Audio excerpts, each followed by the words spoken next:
परमाणु हमला उसका एक बाल भी नहीं बिगड़ सकता।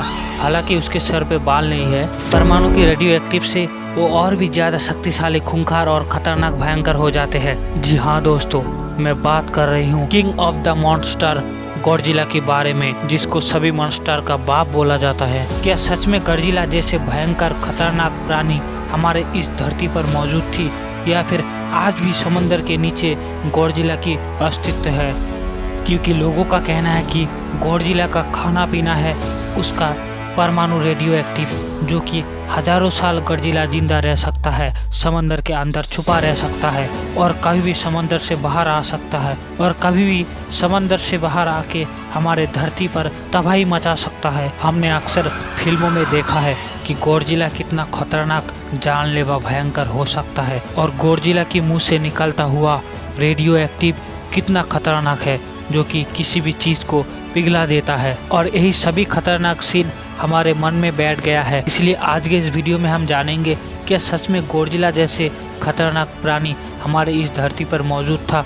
अगर आज के डेट में गॉडजिला जैसी खतरनाक प्राणी हमारे इस धरती पर आ जाए, हम इंसान उससे कैसे मुकाबला करेंगे? इसके लिए उस देश की सरकार को कितना नुकसान उठाना पड़ेगा? वीडियो बहुत ही इंफॉर्मेटिव और इंटरेस्टिंग होने वाला है, इसलिए बिना स्किप किए वीडियो को अंत तक जरूर देखना। गॉडजिला एक ऐसे समंदर की रहस्यमय प्राणी जो कि बहुत सारे मूवी के वजह से गॉडजिला के भय, डर लोगों के मन में बैठा हुआ है। जापान की एक मूवी में सन 1954 में गॉडजिला को दर्शाया गया, दिखाया गया, समझाया गया कि गॉडजिला कितना खतरनाक होता है, और वहीं से आज तक गॉडजिला के बारे में जानकारी इकट्ठा करने में सभी लोग जुट गया। इसका कारण है विभिन्न देशों के फिल्म निर्माताओं ने गॉडजिला को एक भयंकर और खतरनाक रूप दे दिया। इसका कारण है दुनिया की भिन्न देशों की फिल्म निर्माताओं ने गॉडजिला को इतना खतरनाक और भयंकर रूप दे दिया कि सभी लोगों को ये लगने लगा कि गॉडजिला वाकई में इतना खतरनाक है और वो समंदर के अंदर छुपा हुआ है और कभी भी हमारे धरती पर बाहर आ सकता है। समंदर से बाहर आकर के हमारे इस धरती में तबाही मचा सकता है, जैसे कि फिल्म में दर्शाया गया है। दोस्तों, हालांकि गॉडजिला एक काल्पनिक प्राणी है, क्योंकि आज तक गॉडजिला के बारे में ऐसे कोई पुख्ता सबूत या फिर जानकारी नहीं मिला है। गॉडजिला के बारे में ये सभी एक कल्पना है जो कि हम इंसान करते रहते हैं, लेकिन फिर भी हम इंसान के कल्पना को अगर वास्तव में देखेंगे तो जान पाएंगे कि गॉडजिला कितना खतरनाक हो सकता है।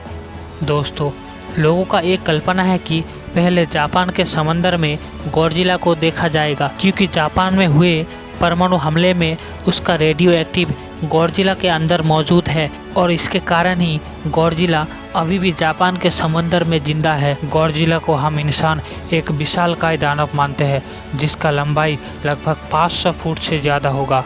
हम इंसान दुनिया का जितने भी बड़े बड़े जानवर या फिर मॉन्स्टर के बारे में जानते हैं, वो सबसे बड़ा है गॉडजिला, और इसीलिए गॉडजिला को हम किंग ऑफ मॉन्स्टर कहते हैं। गॉडजिला की पीठ से होकर के पूंछ तक बड़े बड़े चट्टानों की तरह कांटे मौजूद है। गॉडजिला इन कांटों के मदद से ही अपने आप को बड़े बड़े खतरनाक हमले से खुद को बचाता है।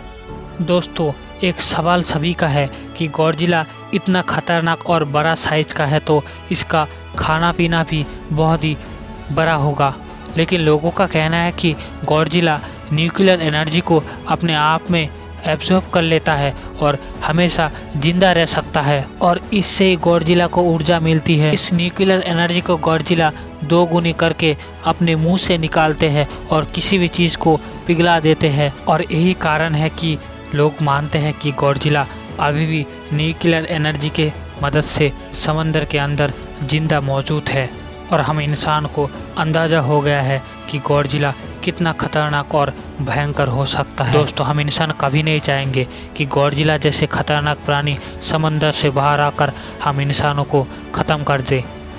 वास्तव में अगर ये सच होता है तो गॉडजिला को मारने के लिए हमारे सरकार जल्द से जल्द एक्शन लेगा, और जिस भी स्थान पर गॉडजिला को पहले दिखा जाएगा उस स्थान के लोगों को पहले उस स्थान को छोड़ना पड़ेगा, खाली करना पड़ेगा, क्योंकि गॉडजिला साइज में इतना बड़ा है कि अगर गॉडजिला किसी के ऊपर हमला ना करे, ऐसे ही एक जगह से दूसरी जगह जाए तो सभी बड़े बड़े बिल्डिंगों को तोड़ देगा। गॉडजिला के पाँव के नीचे जो भी आएगा वो मिट्टियों में मिल जाएगा। और इसीलिए ही उस देश के सरकार को अपने देश के लोगों को बचाने के लिए गॉडजिला को जल्द से जल्द ख़त्म करना होगा। दोस्तों, हम जितना आसान सोचते हैं गॉडजिला को मारने में उतना ही डिफ़िकल्ट है, क्योंकि अगर गॉडजिला के ऊपर न्यूक्लियर हथियार से हमला करा जाए तो गॉडजिला और भी खतरनाक हो जाएगा। एक तरह से न्यूक्लियर हमला गॉडजिला के लिए खाना हो जाएगा और वो अपने मुंह से उस खाने को उगलकर सब कुछ पिघला देगा। न्यूक्लियर से मिलता हुआ एनर्जी, ऊर्जा गॉडजिला अपने आप में समा लेगा और सभी को, और अपने मुंह से लगातार न्यूक्लियर एनर्जी फैलता रहेगा। और इसीलिए गॉडजिला को मारना थोड़ा डिफ़िकल्ट हो सकता है हम इंसानों के लिए। हर एक कंट्री अपने देश को बचाने के लिए सभी हथियार को गॉडजिला को मारने में इस्तेमाल करेगा, क्योंकि ऐसा खतरनाक जानलेवा प्राणी अगर भविष्य में हमारे इस धरती पर आ जाए तो हम इंसान उसको ख़त्म करने में ज़रूर कामयाब हो पाएंगे।